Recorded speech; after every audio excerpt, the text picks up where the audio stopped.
The Dragonback Series by Timothy Zahn. Book 6. Dragon and Liberator. Chapter 26. Frost and the Lord Highest were already on the bridge when Neverland and Allison arrived. Frost gave the newcomers a quick and slightly curious look before returning his attention to the main status board. "What's happening?" Neverland asked as he stepped to Frost's side. "Nothing yet," Frost told him. "The fleet is still dribbling it off Echo, though it finally looks like they're almost finished. Over 900 ships so far, including between 50 and 60 major warships in vanguard position. We will destroy them all," The Valaga rumbled. "I'm sure you will," Neverland said briefly. "Are we moving yet?" "Yes, sir," Frost confirmed, pointing at the display. "The Foxwolf's taking point, with us riding her aft starboard flank and backstop forming up in rear guard position behind us." "What about the troop carrier?" Neverland asked. "Never mind, I see it." "I've got it looping along after us," Frost said. "A noble and valiant ally who's been wounded but is still trying gamely to stay with us. The Lord Highest says the Kadar and Shantine are suckers for that sort of thing." A brief smattering of alien speech came over the bridge speaker. "That's the fleet again," Frost said. "They've already called once while you were on your way here." "Are we going to answer?" Neverland asked, looking at the Valaga. "Not we," The alien said. "The Lord Over of the Foxwolf will reply for us." The alien words came over the speaker again. This time they were answered by what sounded to Allison like the same language in a very similar voice. "The Foxwolf's Lord Over?" she asked. "Yes, speaking through a voice changer," the Lord Highest said. "He welcomes the fleet after their long journey and tells them he also brings a new ally." There was another rapid-fire exchange, followed by another. "What are they saying now?" Neverland muttered. "The Lord Over speaks of the force that attacked and nearly annihilated us," the Lord Highest said, a macabre amusement in his voice. "He warns that we may not have completely escaped them."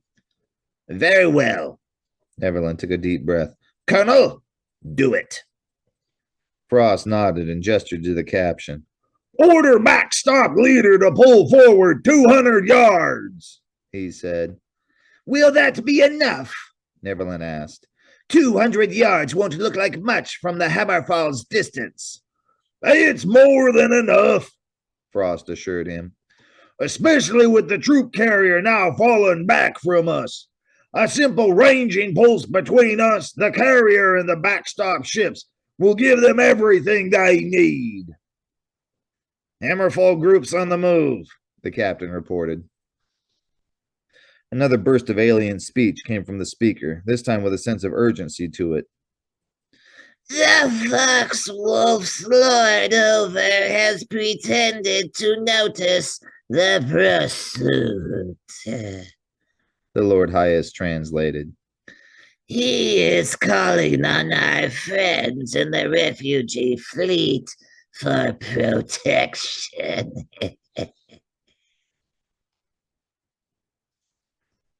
"Sir, the Foxwolf is increasing speed," the helmsman said. "Match him," Frost ordered, his eyes flickering between the forward and aft tactical displays. "Signal backstop to maintain current distance from us.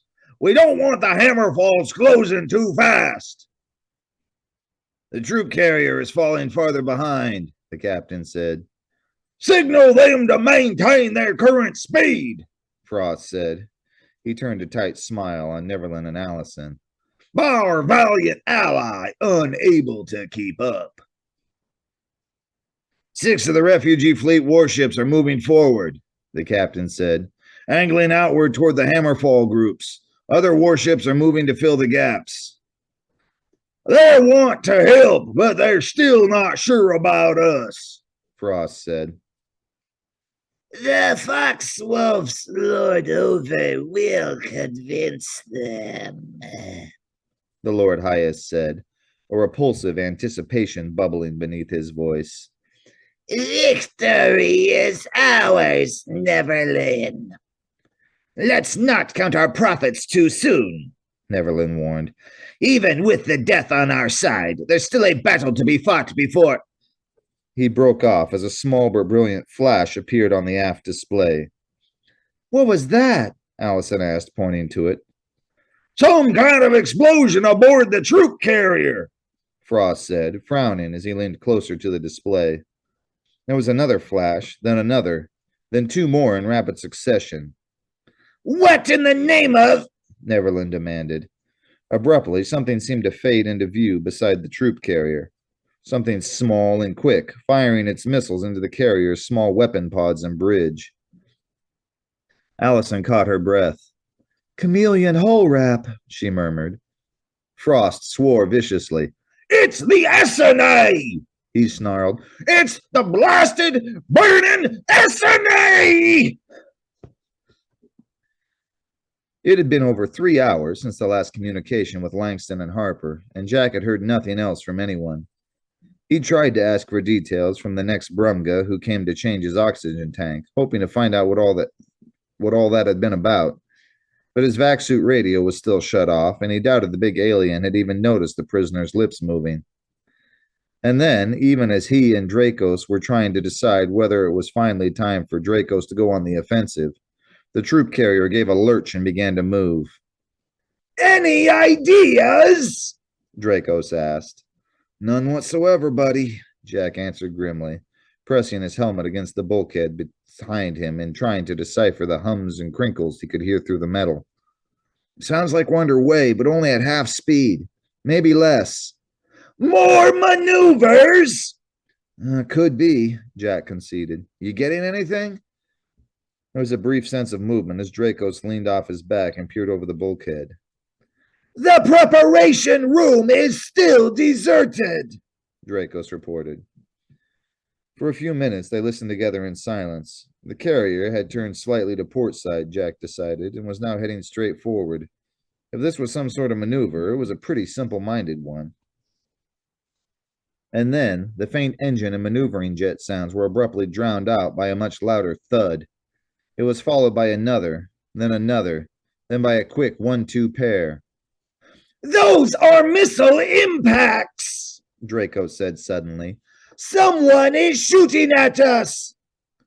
Are we shooting back? Jack asked, straining his ears. To him, all the pounding just sounded like someone taking a large hammer to the carrier's hull. Yes, Draco said. But too little and too late. It sounds like the attacker has finished with the defenses and has moved on to the bridge. Jack! Uncle Verge's voice came from Jack's comm clip. Jack lad, can you hear me? It took Jack a second to find his voice. Uncle Verge? Where are you? What are you doing? At the moment, beating the stuffing out of the troop carrier you're on. Uncle Verge said with clear satisfaction. You're still in the starboard scout bay, right? Fine time to ask, but yes, Jack said. How did you know? Langston told me, Uncle Verge said. He has your comm clip's frequency and pattern. Did you know that? Yes, I gave them to him, Jack said. How'd you get in so close without being spotted? I just drifted in, nice and slow, with the whole wrap going, Uncle Verge said. Turns out it works even better in space than it does on the ground, provided you don't lean on the drive. There we go. All finished. The impacts, Jack realized suddenly, had stopped. So had the sound of the carrier's drive. Great, he said. Now all we need to do is figure out how to get me out of here. Leave that to me, Draco said. Uncle Verge. Bring the SNA to the starboard scout ship hatch and wait. You sure you know what you're doing? Jack asked. Very sure, Draco said. Back to the bulkhead, please. I'm getting off. Destroy them, Neverland snarled. You hear me, Frost? I want Morgan and that blasted kid killed. Allison felt Taneem stir nervously on her skin. Those were her friends out there. No, Allison spoke up firmly. Dad wants the Kada alive. I don't care about the Kada, Neverland said, throwing her a quick glare. Frost! We can't reach them, Frost ground out between clenched teeth. They're out of range. Don't be ridiculous, Neverland snapped. Turn a couple of backstops Gin 90s around and deal with them. We can't move the backstop ships, Frost said. They're the ones the Hammerfalls are watching, remember? You want them to end up falling back, then surging forward, then falling back, then surging forward again? If you think I'm going to let them get away now, enough. The Valaga cut him off. The Kada and his boy cannot harm us. Merely jam all communications, so he cannot speak to the fleet. Neverland took a deep breath, his eyes burning as he glared at the alien. Full spectrum radio bubble, Captain, he ordered. Lock out everything except ours. First, signal the backstop ships to go wide and institute bubbles of their own, Frost added. And have them spread outward to the sides as far as they can, and still keep their bubbles overlapping ours. If we're going to make a blank spot, we might as well make it a good wide one. Yes, sir, the captain said. He tapped a key and started giving orders. As he did so, Allison felt a movement on her skin. She looked down as Taneem's head slid up her shoulder and neck just far enough to see through the opening in her collar. Hey, Allison whispered, tapping urgently on her shoulder. If Frost or Neverland should happen to glance over here, the whole game would be up. The captain finished relaying the orders and keyed another pair of switches. Bubble activated, he reported. Allison tapped again on her shoulder. This time, to her relief, Taneem slid back down out of sight. Fine, Neverland said, still glowering at the Lord Highest. Continue the operation. With a shove from his hind paws, Dracos leaped off Jack's shoulders, through the vac suit and bulkhead, and into the preparation room next door. The question of how to take over the troop carrier had occupied most of Dracos' thoughts for the past 3 days. Without knowing the ship's layout or crew complement, he'd known from the beginning that such an undertaking would have only a small chance of success. Now, to his relief, all those thoughts and concerns had become irrelevant. Bounding across the room, he reached the rack of oxygen tanks fastened to the side wall. There were exactly 28 of them, he noted in passing as he began slashing through the metal with his claws. Within a minute, the rack was wobbling violently back and forth as the compressed air spewed out into the room. Crossing to the airlock that led into the hangar bay, Dracos keyed open the inner door. Waiting until the extra air pressure in the room began to hurt his ears, he slashed through the airlock's inner door. His eardrums fluttered at the sudden change in pressure as the air in the preparation room began to flow into the vacuum of the hangar bay. Dracos waited, crouching against the wind, hoping the oxygen from the bottles he'd opened would be enough to fill the bay. It was. A few seconds later, as the pressure between the two areas evened out and the wind slowed to a stop, he keyed open the inner door. Jack was watching anxiously as Dracos stepped into the bay. The boy's worried look changed to one of relief as Dracos hurried over to him. I was hoping all that wind was your doing, Jack's voice came faintly through the helmet. All part of the plan, Dracos assured him. 5 more slashes of his claws, and Jack was no longer anchored to the bulkhead. It's always nice when the plans work, Jack agreed as he popped off his helmet. Come aboard and let's get out of here. Dracos touched the boy's neck and slithered onto his skin. Jack hurried toward the main hatch controls, putting his helmet back on as he jogged across the bay. He reached the controls, double-checked his helmet seal, and flipped up the opening switch's safety cover. "Get ready, Uncle Verge," he called. "Here we come." "Ready, Jack lad." Getting a grip on the handhold, Jack threw the switch. The hatch slid open, creating an instant hurricane as the air Dracos had poured into the bay went pouring right back out again. Jack held on gamely until the wind had stopped, then looked out. Draco slid up his neck and looked out too. The SNA was right outside the hatch, pacing the carrier not more than 50 yards away, its hatch wide open. "I guess we jump?" Jack asked. "Yes, but not too fast," Draco said. "Remember that the only thing available to slow us down is the airlock's back wall." "Got it," Jack said dryly. Taking a deep breath, he bent his knees, leaned halfway out of the hatchway, and shoved off. "The SNA is still pacing the carrier," the captain reported. "No indications yet that the prisoner has escaped." "That won't last long," Neverland growled, pounding his fist rhythmically on the edge of the captain's chair back. "All Morgan has to do is blow the hatch suit up and unweld the kid from the bulkhead." "And then get on the edge of the jamming bubble in time to warn the refugees," Frost said. "Maybe we should detach one of the Gin 90s from backstop and have them deal with them." "If the Hammerfall leaders are confused by one ship out of 5 being diverted, they have no business being the leaders of anything," Neverland agreed. "Do it!" "Just a minute," Allison spoke up, leaning toward the display. "Are we sure Virgil Morgan is actually aboard that ship?" "If it's not Morgan, who is it?" Frost retorted.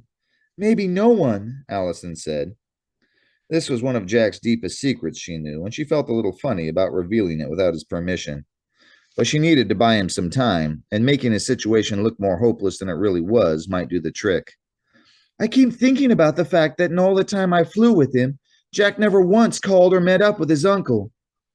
"Then who's flying the SNA?" Frost persisted. "I don't know," Allison said. "But didn't Jack say his parents had been Judge Paladins?"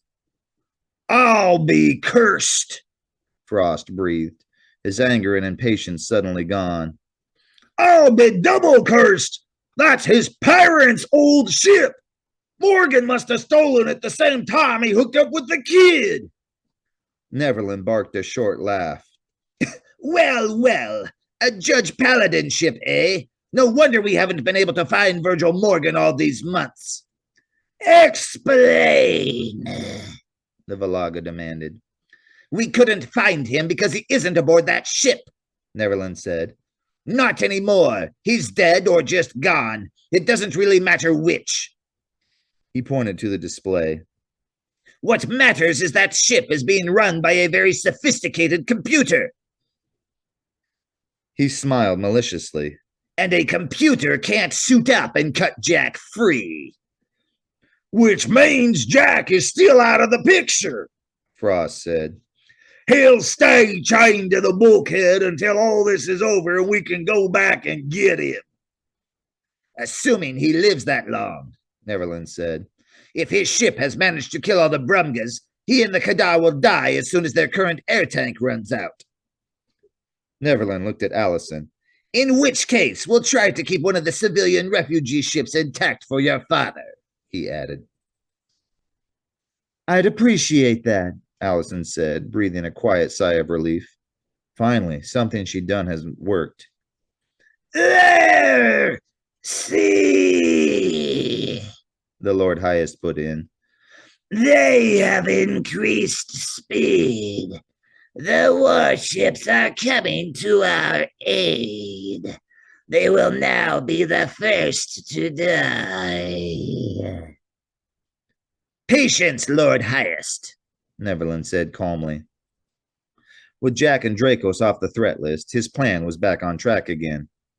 "We're going to allow those 6 ships to go past us unharmed.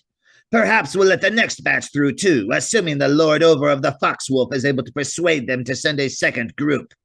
We want as many enemy ships out of position before we show what we have waiting for them." Allison gazed at the displays, estimating times and distances. If every ship kept to its same course and speed, she realized with a sinking feeling, Neverland's plan was going to work beautifully. Those 6 Kada Shantine warships would be completely out of the fight by the time the Foxwolf and Advocatus Diaboli opened up with their death weapons. If the Kada and Shantine detached another group of warships as well, Neverland could probably take out a good percentage of the remaining defenders before they even realized what they were facing. And then, as she watched, another group of 10 Kada Shantine warships moved away from the refugee fleet. Forming up into a loose combat array, they started forward. And Allison came to a decision. "I'll be back in a minute," she said, heading for the bridge door. No one bothered to answer. With their attention on their incoming prey, possibly no one even heard her. Leaving the bridge, she headed aft. Back on Brumadum, she had promised Tanim she would help protect Dracos' people. Up to now, everything she'd done toward that goal had been relatively safe and easy and ineffective. But all that was about to change. All of it.